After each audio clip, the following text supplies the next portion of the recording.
We've got a fantastic bunch of horses.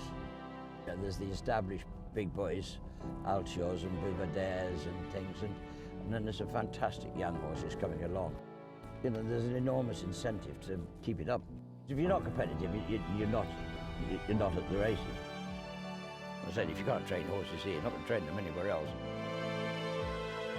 Well, I think it's fairly safe to say this is my favourite view in the whole wide world. I never ever tire of looking out across this, and quite a lot of it is actually yours. It is. It's a great spot, isn't it?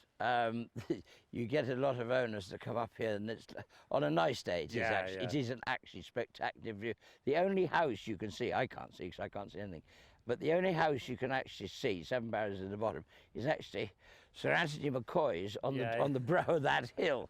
So AP watches us and we watch him. Yeah. It is actually the only house, the only building you can see from here.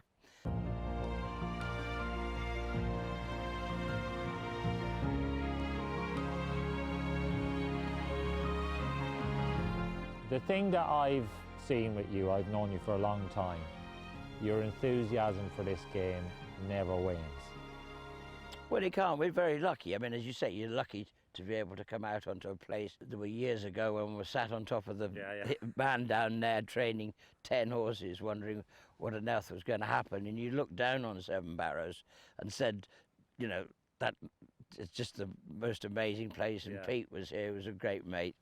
And it is a great place. And I mean, if you weren't going to train here, then you're not going to train anywhere else. Well, was that a bit of a dream then for you, to think, well, one day I'd really like to train there where people Well, you would, and you never even thought it would happen, you know. So, anyway, it was dear Pete's idea that he just suddenly rang up one day and he said, do you want to swap? Shut the weather. Burroughs Edge. Yeah, good. We'll come down and school him. We'll get up Farringdon Road first, have 2 canters, and then Nico and Aidan will get on those 2. This is our 41st year, so that's 42 years ago I left Fred Winters, and he was champion trainer then, and we literally had 60 horses, and that was the biggest yard in the country. But you know, you almost need the numbers now to compete though, don't you? You do. I mean, I need them for 2 reasons. One, this is a big place, and it needs to be full of horses, and otherwise it's economically, it just wouldn't work. I think quality is important, though, don't you? I mean, quantity is to get the good horses, you've got to have that sort of number because they can't all be good. No. And you couldn't just have 60 good horses because they wouldn't come along like that, would they? If I said to you, right, I want you to grade your season last year, like a school teacher, what would you be giving yourself, an A, B, or a C, or D? Well, it was a B, really, because it was good. It just got, the one thing that did us in, we had a little blip before Christmas when they weren't quite right, but the one thing that did us in completely was the flu vaccination. Yeah. And we had to stop and vaccinate at totally the wrong time. And that really did, that did us in. It just had it had blips in it occasionally, and I suppose Buveur D'Air falling in the champion hurdle was the bitter pill. And yeah, it was just frustrating. There were 3 or 4 of our best horses couldn't get to Cheltenham, and if they did, they weren't, you know, they hadn't got over it. He's powering clear. The dual champion hurdler is back, and Buveur D'Air is coming clear of this classy field. A record 5th win in the fighting fit for Nicky Henderson. And what about Buveur D'Air? It was quite interesting. We saw him briefly this morning. Can he come back and win a champion hurdle? He can, actually. And funny enough, I think he's almost definitely better this year than last year, anyway. Why? I think because he has had an operation on his back, and he's always been very, very tight over his back. And you see how he jumps a hurdle. He's very quick, and he's very low, and he's very flat.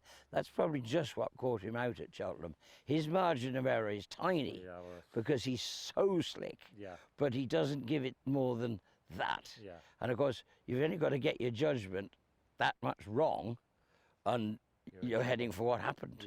And Hanno rides him every day, thinks he feels really well. His work is He was never a brilliant horse at home, but I've got to say he's working very, very well at the moment.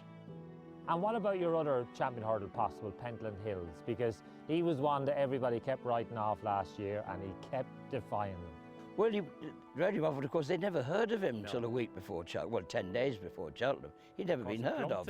He went to Plumpton, but it was just how professional he was at Plumpton.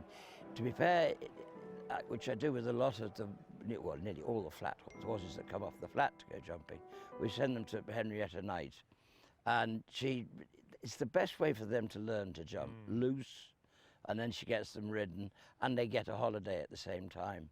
And she said to me after a week, "This is the best." Really? Yeah, she really did. She hasn't quite rung me yet this year to tell me this is the next. I've got another one. So they're going all right, but there isn't another one yet, but the time is to come. Because the new horses, each one could be unearthing the next Altior, the next Sprinter. Well, that was the extraordinary thing, that when Sprinter retired and had to, you know, he'd had his problems with his heart, and then we got him back, and then to those great days again. But then, unfortunately, we hit on another problem and retired him. And then, yet, immediately he'd retired, along comes Altior. Yeah. And I mean, nobody can be that lucky to have two horses like that, just one after the other. Each one was a horse of a lifetime, so to have had two like that is amazing. So it's going to be 17 out of 17 over hurdles and fences, 12 out of 12 in steeplechases. Altior wins the Clarence House. He wins again. He was very, very talented from day one. That was the lovely thing about him. He won a bumper at Market Raisin by a furlong, which didn't surprise anybody. And then he's just been great all the way. And then when he went hurdling, he's won that's his hurdle and chase career, that he's 19 out of 19. And particularly, actually, it is unbeaten as well. It's not as if it's 19 on the trot. It's oh. What is it I'm doing up here? And he's just been so professional throughout it. That's the great thing.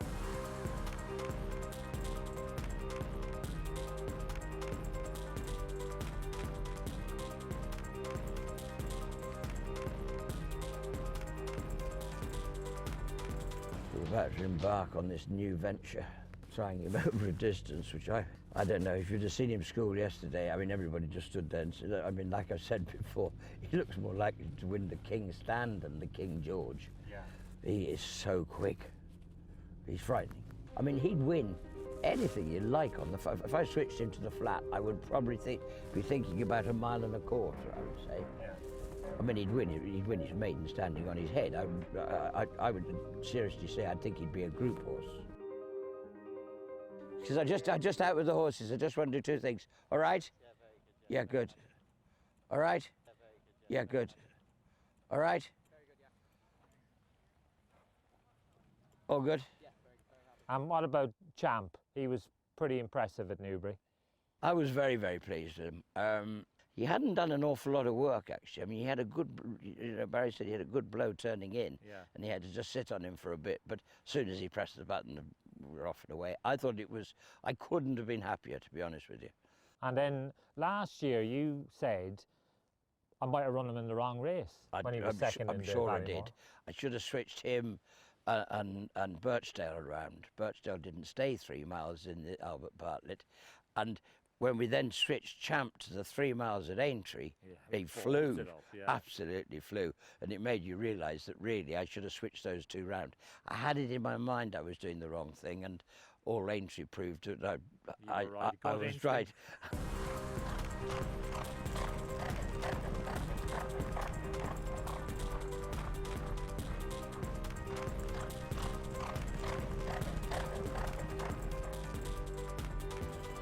Right? Yeah, good. Living all right? Yeah, he is. He's doing well. Like, obviously you weren't champion last year. What would it mean to you if you were champion again? Well, I think anybody who plays any game doesn't want to finish second. Yeah. I know Paul doesn't want to finish second, so there's no point in admitting that I'm happy finish. Listen, you'd rather be second and third or fourth. Yeah. It was a good year. I say one or two things got in the way that were frustrating, but if you could do that, we've got the ammunition. You've got to have an awful lot of luck to go with you. You've got to have healthy horses throughout the season. I'm very lucky. We've got a lot of good horses. Great team of people around me. I mean, that's what you've got to do, surround yourself with really top-class people. And our biggest and loveliest thing is our owners. And we have got the most fantastic bunch of friends, basically, and people we enjoy doing it with. And it's got to be fun. As you know, it's got to be fun. That's why they're in it. And our job is to try and make it fun. That doesn't mean you've got to win every race, but you can enjoy the other bits as well. It's good fun. I mean, I just enjoy it. I couldn't do anything else, and I'd get very bored of doing nothing.